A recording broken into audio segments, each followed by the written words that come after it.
Good evening once again, ladies and gentlemen. We are here again celebrating our Black History Month. What or why are we celebrating? In fact, every month, every day, every moment should be Black history for us. But changes have taken place in our psyche, and we need to refocus our attention on who we are, where we came from, and where we're going. Failure to recognize our past would result in our continuous wandering in this wilderness. We, as African descendants, have come from a rich heritage. Our forebears have been shipwrecked. They have been taken from their homes. They have been robbed of our parents, our dignity. But through it all those years and all those suffering, we have been able to survive the ordeal and rise above the misfortune and place our feet on the sands of time that our fathers and mothers have left us. What it is that brought us thus far?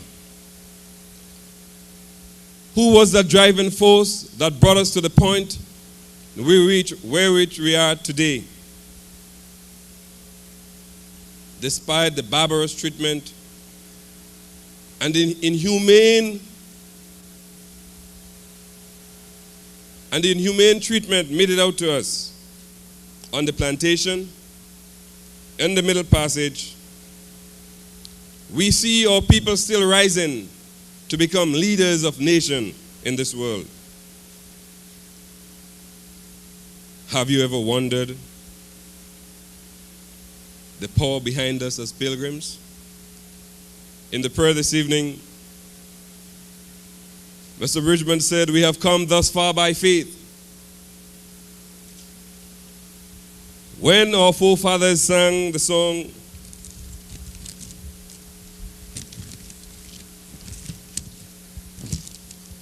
"Ain't nobody can keep me down," this was a driving force behind them, for them to recognize that regardless of the pains that their bodies were going through, yet still they refused for their minds to be chained. These are legacies that have been placed on the sands of time so that you and I can teach our children and our children's children so that they can continue to carry the struggle until final liberation day. Ladies and gentlemen, it gives me great pleasure this evening to introduce to you the MC for the evening, none other than Brother Terrence Griffith.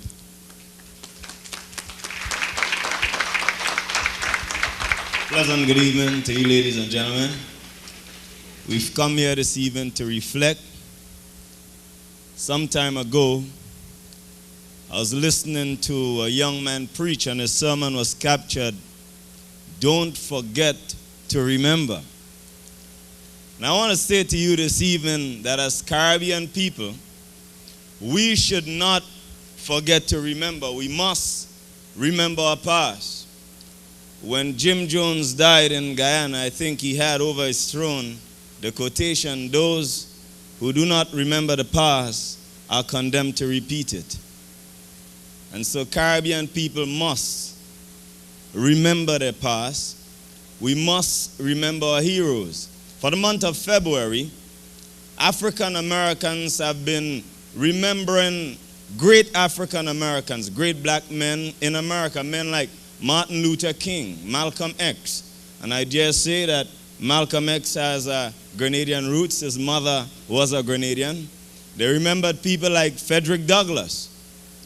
The question is, in the month of February that just went by, who did you remember? Did you remember people like Forbes Burnham? And whether you agree or disagree, that's up to you. But I think that Forbes Burnham was a great Guyanese. Did you remember people like Eric Williams? Because I certainly believe that Eric Williams was a great Trinidadian. And whether you agree or disagree, did you remember people like Maurice Bishop, who to me was a great Grenadian? Eric Gary, a great Grenadian too. For Eric Gary really fought and struggled for the masses of Grenadians and started a process in Grenada which you and I should continue. Did you remember people like Joshua and Milton Cade of St. Vincent? In St. Lucia, I think it's Mindu Phillips and John Compton. Dominica, well, I can't remember who's in Dominica, but they have great men. Dominicans would remember that. Patrick John. The thing about it is, what I'm saying is, Barbados, Tom Adams, Errol Barrow, Bustamante Manley of Jamaica, we must remember our heroes. And too many times, yes, we living in North America, and too many times we use as our role models the TV stars and the soap opera stars and great Americans. Yes, there are a number of Americans, and I love the late, great Martin Luther King, but I believe that Caribbean peoples must, and I say must, we must remember our heroes of the Caribbean. We must remember our roots. We must not forget. We must remember not to forget. And so we've come this evening to reflect wherever you're from. It's not only a Grenadian celebration, but it's a Caribbean celebration. We've come to celebrate this evening. And I think it's quite fitting and proper. And I didn't mention Marisho for one particular reason. I know a friend of mine is laughing because when I taught in St. Lucia, they called me Marisho. I talked so much about Marisho that they called me Marisho. But all Caribbean peoples must remember Marisho. Yes, I could pick out other people, but we know that Theophilus Albert Marisho was, and indeed was, the father of the Caribbean Federation. That's why all Caribbean peoples across the Great Divide must remember Theophilus Albert. For it was in 1921 that Theophilus led a one-man mission to London, a one-man mission to the British government. And he said to them, Caribbean peoples need representative form of government. As a result, the British sent out a man by the name of E.F.L. Wood, and his commission came to be known as the Woods Commission. And they investigated and found out that the Caribbean indeed needed constitutional reform as a result of the work of Theophilus Albert Marisho. And because he was an ardent believer in Caribbean Federation, eventually the Federation was formed. I needn't tell you the rest of the story. Marisho died just before the Federation collapsed. As a matter of fact, the same year that the Federation was formed. And it was because of greed, and it was because of selfishness. And we should not point fingers at one country. We shouldn't say, well, Jamaica wanted to secede the Federation and so Jamaica should be blamed. Or that Eric Williams said, 1 from 10 leaves not. We shouldn't say that. We should blame the entire Caribbean for the dissolution of the Federation. And I think it is high time that we send a message loud and clear to the leaders in the Caribbean saying that it's time for Caribbean peoples to come together. If all the states of these United States can do it, I believe that all the Caribbean countries can come together and form one nation under God. And so let this evening be a memorable evening. Leave this evening more patriotic than before. Do not leave here saying, I am a St. Lucian. Like in Philadelphia where I live, they always ask me, are you a Jamaican? And then I think for a while and I say, yes, I am a Jamaican. And some people say, you're crazy, you're a Grenadian, man, you're not Jamaican. I say, I'm Grenadian, Jamaican, St. Lucian, Trinidadian, Guyanese, all of these. I am a Caribbean man. And so because people tend to see themselves as, oh, Jamaican, St. Lucian, Vincentian, I think it's time that we break down these barriers. For example, there's an organization in Philadelphia called the Caribbean Business Organization. And we've been talking to the mayor about what I'd call the electronic lynching of Caribbean peoples in Philadelphia. They say they're dealing drugs, and it's a sort of stereotype now. And so some Caribbean people say, it's not from our country, it's the Jamaicans that are doing these things. You understand what I'm saying? I'm saying that when they lynch the Jamaicans, they lynch the Grenadians. When they lynch the Grenadians, they lynch the Vincentians. When they lynch one Caribbean person, they lynch the entire Caribbean. And that's how we should see it. Caribbean peoples must come together or perish. So when you leave here this evening, see yourself as not a Grenadian or St. Lucian or Vincentian. See yourself as a Caribbean man or a Caribbean woman. See yourself as one people, as in the words of George Odlum from St. Lucia. One Caribbean. We must have one Caribbean. It's my pleasure this evening to introduce a friend of mine. He's the Honorable Consul General of the Grenadian Embassy, the Grenada Consulate here in New York, Mark Isaac. And we're going to invite Mark Isaac at this time to give us some words of encouragement.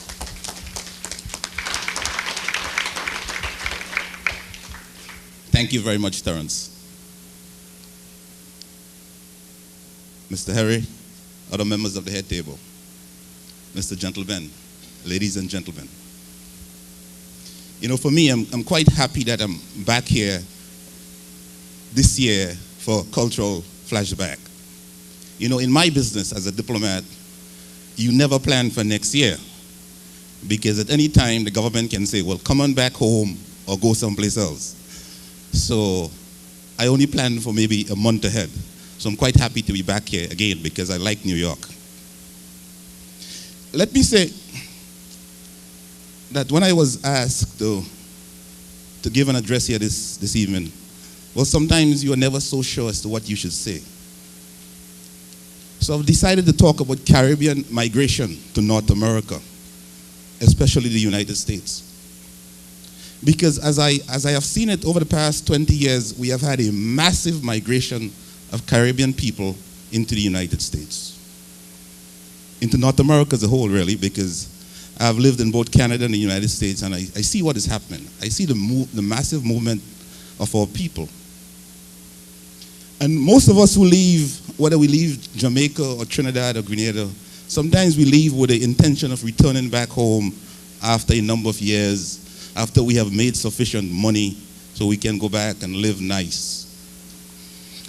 But sometimes the years catch up with us, really. We come, we have families, we get married, we buy homes, we have mortgages, all kinds of things would happen to us. And sometimes it did take us a very long time to get a green card that we so like to get. Let me throw this in. Sometimes when a person would come into my office trying to get a passport in a hurry, having to go to Barbados, I would say, so you're going to St. Peter? And they would laugh because immediately he or she would understand exactly what I'm saying. But the point I really want to make is that while we are here in the United States, we ought to get involved in the social and the political aspects of this great society that we find ourselves in. Because if we don't get involved, we cannot make demands, we cannot request anything.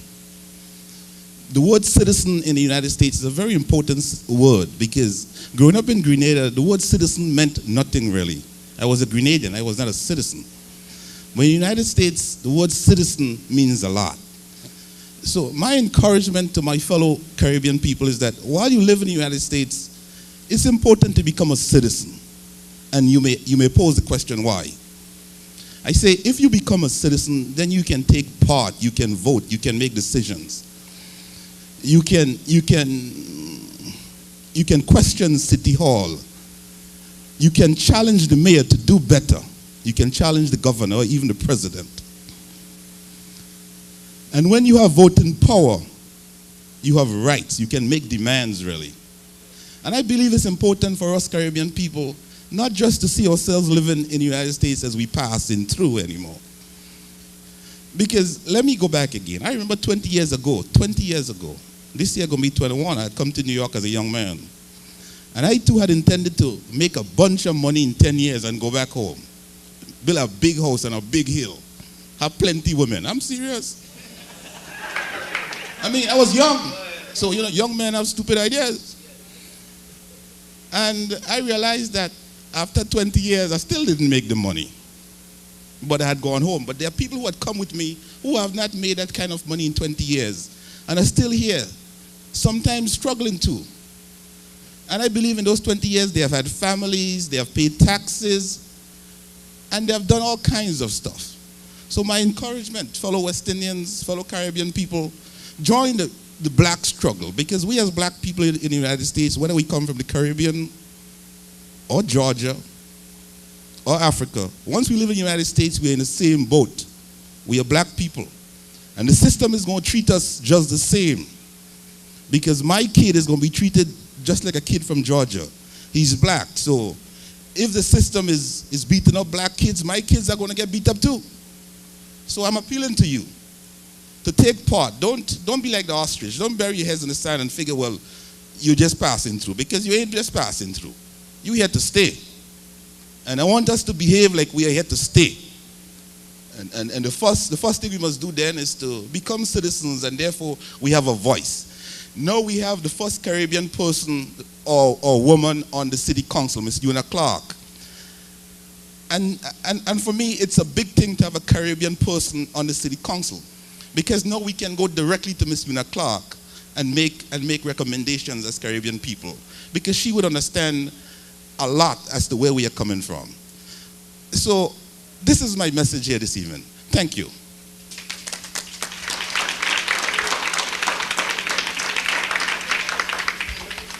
Some good words. You're going to leave here this evening more conscious than you came. And we want you to leave that way. Marshall said, set your aims high, no matter how poor you may be. You have to set an object in view and fight to reach it. Good quotation. You could write that down.